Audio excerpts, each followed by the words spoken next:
사랑하는 새나 친구 여러분, 7월 30일 여러분과 함께 하나님의 말씀을 나눌 김도윤 목사입니다.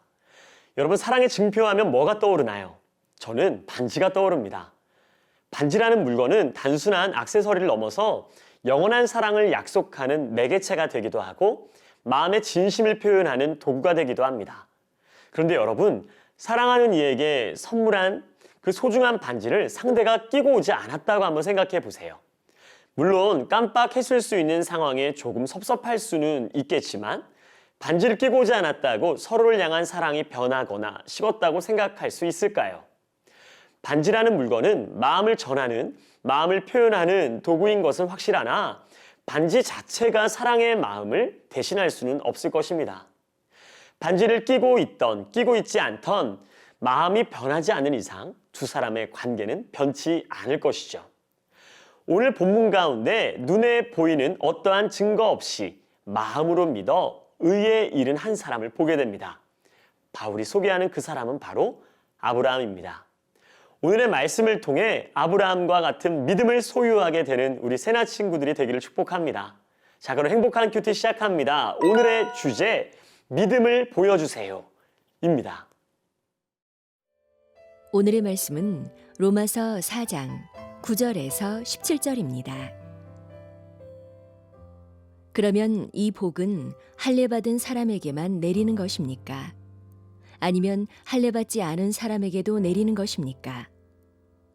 우리가 말하기를 아브라함이 하나님을 믿으니 이것이 그에게 의로 여겨졌다라고 했습니다. 그러면 이것이 어떻게 의로 여겨졌습니까? 그가 할례를 받은 때입니까? 아니면 할례를 받지 않은 때입니까? 할례를 받은 때가 아니라 할례를 받지 않은 때입니다.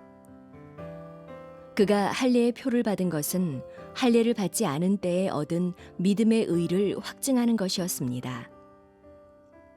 이는 아브라함이 할례받지 않은 사람으로서 믿는 모든 사람들의 조상이 돼 그들도 의롭다는 인정을 받게 하려는 것이었습니다. 그는 또한 할례받은 사람의 조상이 됐습니다. 곧 할례를 받았을 뿐 아니라 우리 조상 아브라함이 할례를 받지 않은 때에 가졌던 믿음의 발자취를 따르는 사람들의 조상이 됐습니다. 아브라함이나 그의 후손에게 세상의 상속자가 되리라고 하신 약속은 율법으로 인해 된 것이 아니라 오직 믿음의 의로 인해 된 것입니다. 만일 율법을 따라 사는 사람들이 상속자가 된다면 믿음은 무효가 되고 약속은 파기됐을 것입니다.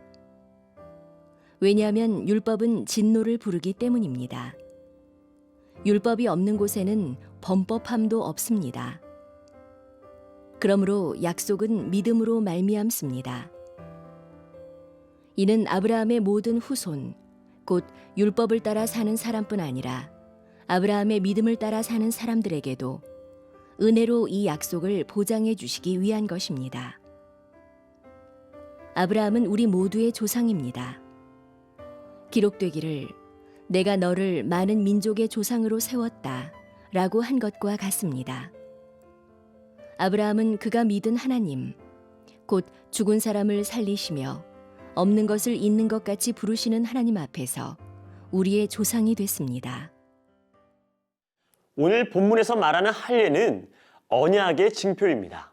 유대인들은 이것을 구원의 표시라고 여겼습니다. 그러나 오늘의 말씀 속에서 바울은 언약의 징표인 할례 없이도 구원을 받을 수 있다라고 이야기를 합니다. 본문 10절과 11절 말씀입니다.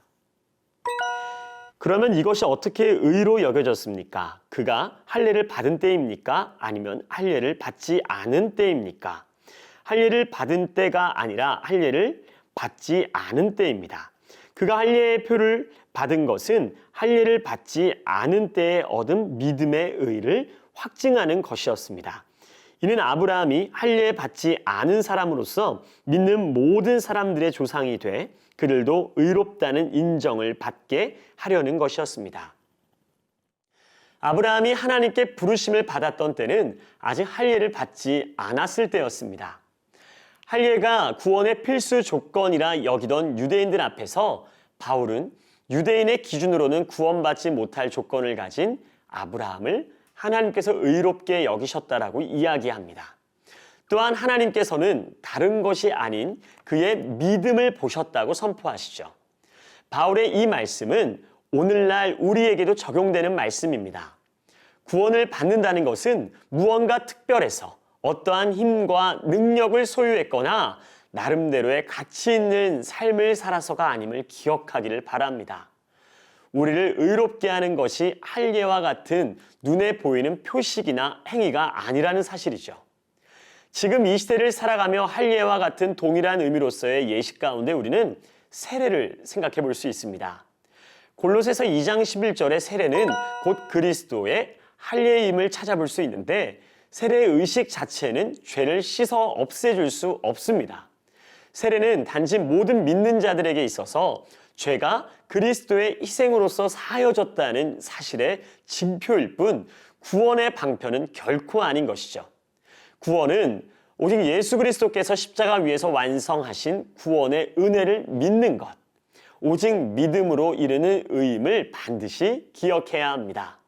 우리의 구원을 확정하는 유일한 기준, 오직 믿음뿐입니다.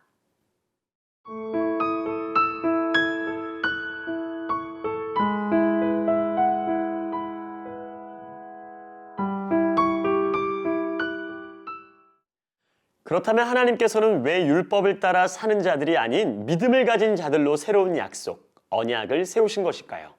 오늘 본문 15절 말씀을 함께 읽겠습니다. 왜냐하면 율법은 진노를 부르기 때문입니다. 율법이 없는 곳에는 범법함도 없습니다. 하나님은 이스라엘 백성들을 광야로 이끄시고 그들에게 십계명을 주시며 그 계명을 지킬 것을 명령하셨습니다. 그 율법은 지켜도 되거나 지키지 않아도 되는 선택에 관한 것이 아닌 반드시 지켜야 하는 명령이었습니다.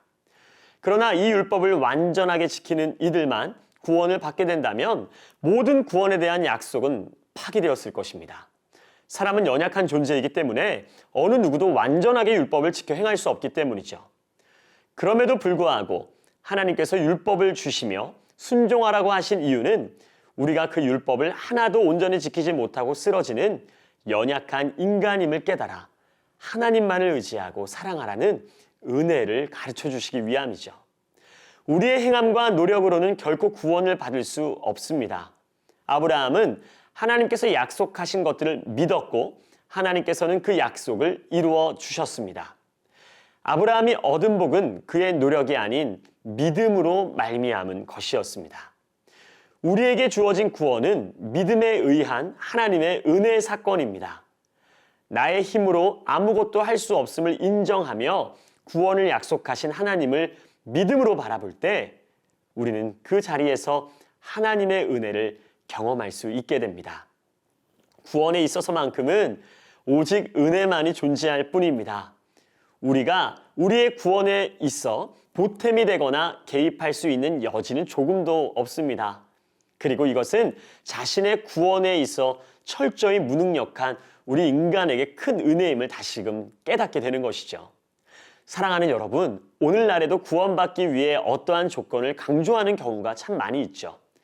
세례를 받아야만, 11조를 해야만, 찬양팀을 섬겨야만, 어떠한 일을 해야만 등등 사람들이 말하는 그 기준이라는 것을 잘 분별해야 할 것입니다.